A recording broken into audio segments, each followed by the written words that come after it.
Welcome to Life, Love, and Jesus. As we are continuing our journey through God's Word this year, we are in the book of Joshua, and today we are looking at chapters 16, 17, and 18. We finished chapter 15 with an explanation of the allotment of the land given to the tribe of Judah. This is after the primary battles in the land of Canaan have been fought and significant victories have been won. In fact, at the end of chapter 13, there is a list, no, chapter 12, there's a list of all the kings that Joshua and the army of the Israelites had defeated in the land of Canaan. And it's a pretty long list. So they have had significant victories, and now they are dividing the land among the tribes. And chapter 15 was the allotment for Judah, and we are picking up now with chapter 16, talking about the allotment for Ephraim and Manasseh. And so the allotment is described. Chapter 16 is a very short chapter, and then it ends with verse 10 of chapter 16. However, the Ephraimites, did not drive out the Canaanites who lived in Gezer. So the Canaanites have lived in the midst of Ephraim to this day, but have been made to do forced labor. So the chapter ends with a statement that they were allotted the land, they were promised victory, but they did not follow through and keep their commitment to completely subdue the land. And there were still some of the native Canaanites still living there. And then in chapter 17, the allotment for Manasseh is explained, and along with the daughters of Zelophehad, and we talked about those, and I'll link that video in the show notes, how they got an inheritance, even though daughters did not generally get an inheritance, and why that was. That was discussed in a previous video. You can find that link in the show notes. And then the boundaries for Manasseh, and then Manasseh's failure as well in verses 12 through 13. Yet the people of Manasseh could not take possession of those cities, but the Canaanites persisted in dwelling in that land. Now, when the people of Israel grew strong, they put the Canaanites to forced labor, but they did not utterly drive them out. And so we will see as we go through Israel's history that this failure, not just by Manasseh, but by all the tribes, will come back to be a detriment to them throughout their history, as they are enticed by these peoples that are left alive in the land into idolatry time and time again. And at the end of chapter 17, the descendants of Joseph, Ephraim, and Manasseh start complaining about their allotment and say it's too small and their enemies are too strong. They have chariots of iron. And I love Joshua's response. In verse 17, he says, "You are a numerous people and have great power. You shall only have one allotment, but the hill country shall be yours. For though it is a forest, you can clear it and possess it to its farthest borders. For you shall drive out the Canaanites, though they have chariots of iron, and though they are strong." So he basically says, this is the land you're getting. Yes, some of it's forested.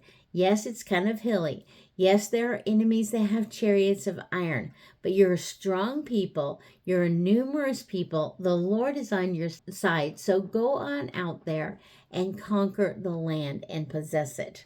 I love that he just doesn't take any of their complaining and says, that's your land, go conquer it. And then in chapter 18, the allotment for the rest of the lands begins. The tabernacle is set up at Shiloh, and Shiloh is about 20 miles or so north of modern day Jerusalem.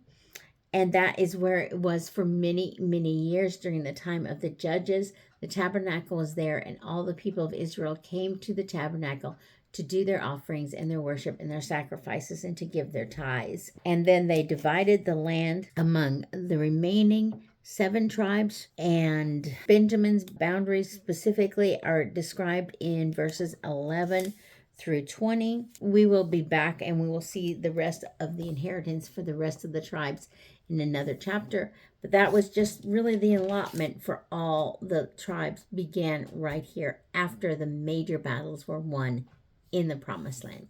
Now, after we read our passages, we always go to our 3 questions.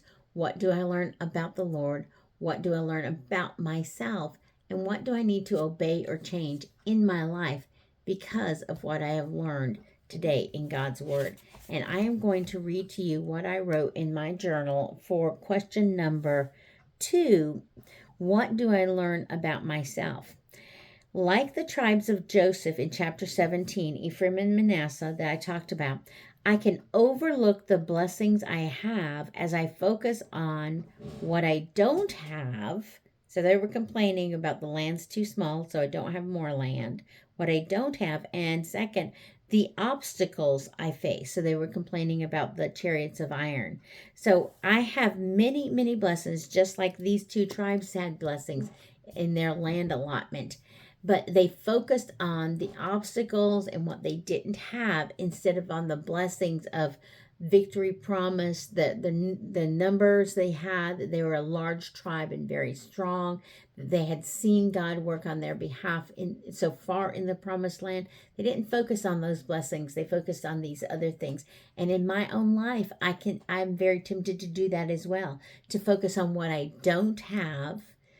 My house isn't as big as theirs, or I haven't been able to have as big a family as I wanted, as many children, or I can't get pregnant at all for some people, or can't find a husband, or I'm very poor, or I'm very sick, or I'm battling cancer, things I don't have. I don't have good health.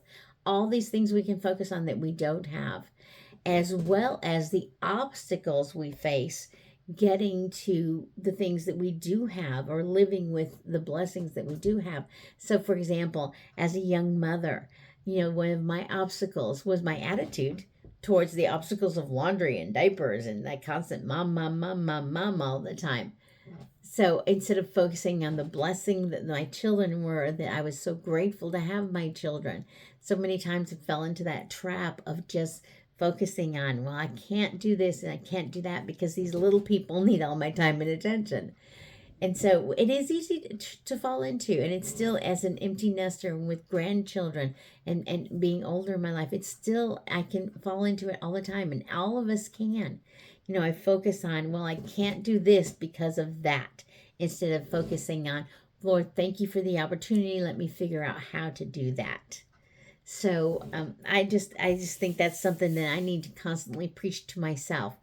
Focus less on the obstacles, less on what I don't have, more on the blessings and more of the opportunities, and trust the Lord and pray and ask for His wisdom and guidance as I pursue the opportunities He lays before me and face the obstacles that lay in front of me. So that was my answer to number 2. What's your answer to these questions today? What did you learn about the Lord? What do you learn about yourself? And what do you need to obey or change in your own life today because of what you have learned in God's Word today?